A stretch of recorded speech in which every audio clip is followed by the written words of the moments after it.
Drama में देखो माया का पार्ट भी विचित्र है।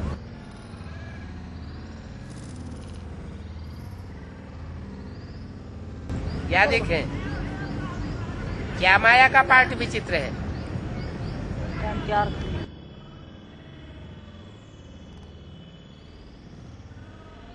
इसी 5000 वर्ष के लास्ट पीरियड में, कलयुग के अंत समय में, ये माया के ढेर सारे मौज के साधन निकले हैं। 100-150 साल के अंदर टीवी अभी निकला है।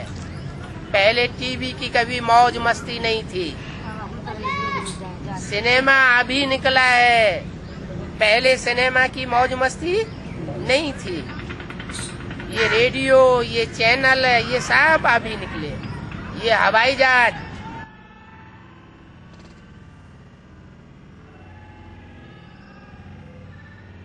पहले नहीं थे।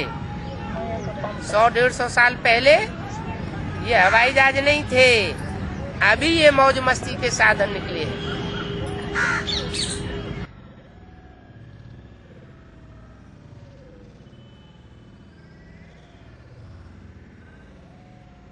तो देखो ड्रामा में माया का ये विचित्र पार्ट है। इसी समय ये साधन निकले हैं। कब? संगम युग के समय पर, ताकि मायावी आत्मा इन साधनों में फंस जाए जो पहले थे ही नहीं। 4500 -5000 वर्ष तक वो साधन नहीं थे। मायावी चक्करों में फंसाने वाले वो साधन अभी लास्ट में निकले। इसलिए निकले कि लोग माया रावण के चंबे में फंसे रहे और बाप से विपरीत बुद्धि बने रहे।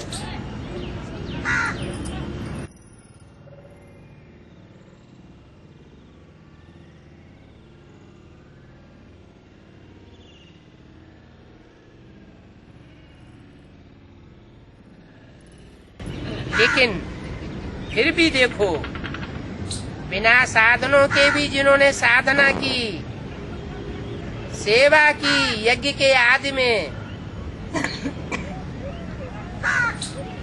वो एग्जाम्पल अभी तक भी सामने है। क्या ये साधन उस समय थे?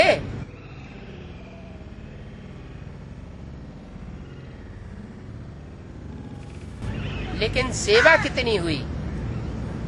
यही दीदी दादियां, यही दादाएं जो आज इतनी ऊंची ऊंची पोस्ट पर बैठे हुए हैं।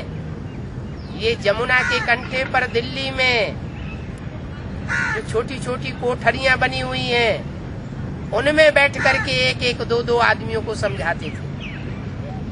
इनके पास कोई भी साधन नहीं थे।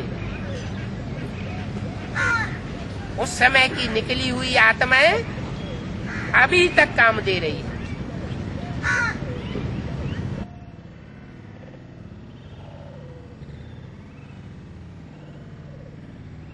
तो देखो कितनी सेवा हुई। क्वालिटी की आत्माएं निकली ना। तो साधनों से निकली या साधना से निकली?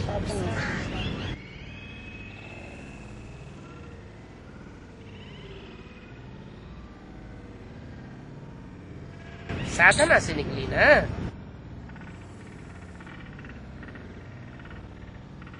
उस समय क्वालिटी तो निकाली ना। अभी बड़े बड़े मेगा प्रोग्राम होते हैं, बड़ी बड़ी कॉन्फ्रेंसेस होती हैं, और निकलते कितने? रेगुलर स्टूडेंट कितने निकलते हैं? और वो टिकते कितने टाइम तक हैं?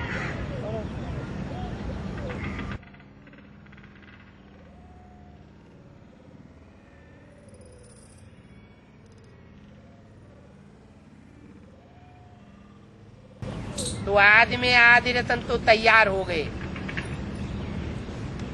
ये साधनों की आकर्षण है।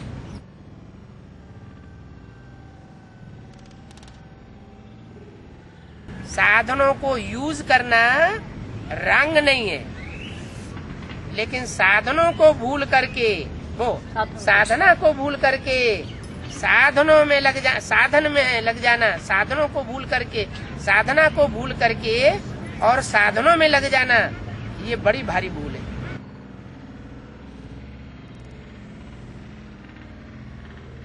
इसको बाप दादा रंग कहते हैं।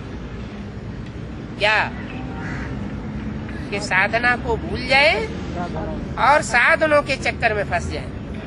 इसी को सुख समझती है। साधन जीवन के उड़ती कला का साधन नहीं है, उड़ती कला का आधार नहीं है, साधना आधार है, साधन आधार नहीं है। अगर साधना के बजाय साधनों को आधार बनाया तो समझ लो रिजल्ट क्या होगी। साधन तो विनाशी है, आज है कल एटम बम में राख हो जाने वाले हैं। रिजल्ट क्या होगी, साधना अविनाशी बनी रहेगी। उसकी रिजल्ट क्या होगी, जो साधना में रहने वाले बच्चे हैं वो मौज में रहेंगे। एटम बमों की विभीषिका में भी उनका कोई बाल बांका नहीं होगा। ज्ञान जितना सच्चा है, माया उतनी भयंकर है। बाबा ने तो मुरली में बोला कन्याएं स्वतंत्र होती है, उनको कोई रोक नहीं सकता। बेसिक में वहाँ इतनी भीड़ लग रही है ब्रह्मा कुमारी आश्रम में, वहाँ बाबा मिलता है क्या है? 12 साल तो फिर वहाँ इतनी भीड़ क्यों लग रही है? 12 साल चली कोई बाबा तो परिचय नहीं था। यहाँ तो बाबा मिलता भी है। बाबा मेरे को ऐसे अनुभव, मैंने 3 बार मधुबन गई हूँ, तो जब दूर हो तो पीछे बैठाते हैं तो मुझे वैसे लगा कि क्या दादी दीदी सब आगे बैठी हैं, बाबा कभी हमारे से सन्मुख। अभी मेरे को आज पता चला कि बाबा आज मिलेंगे, तो मेरे को ऐसे लगा कि बाबा अब तो सन्मुख बिल्कुल मेरे सामने बैठ के बात करते। मेरे को इतना खुशी हो रही है, मैं वो खुशी को अंदर से निकाल नहीं सकती हूँ कि ये खुशी में कैसे आपको संकल्प आ गया ना। हाँ। दीदी दादियाँ जाके गोद में बैठती है बाबा के और हम रह जाते हैं, लेकिन ये बुद्धि में नहीं आया कि भगवान कभी स्त्री रूप में आता है, नहीं आता है।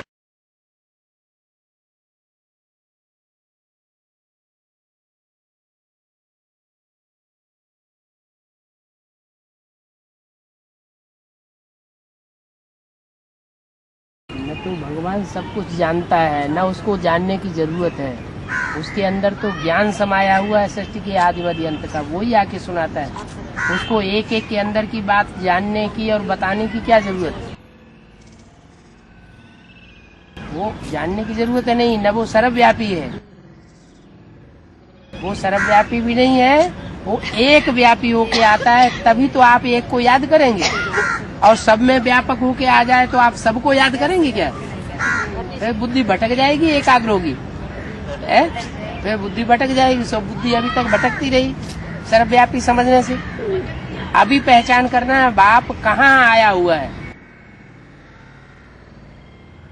और किस एक में आया हुआ है, एक व्यापी कहाँ है। जिस एक के द्वारा भगवान प्रत्यक्ष होता है और प्रत्यक्ष होकर के दुनिया को पलटता है, लेकिन गुप्त रूप में आता है।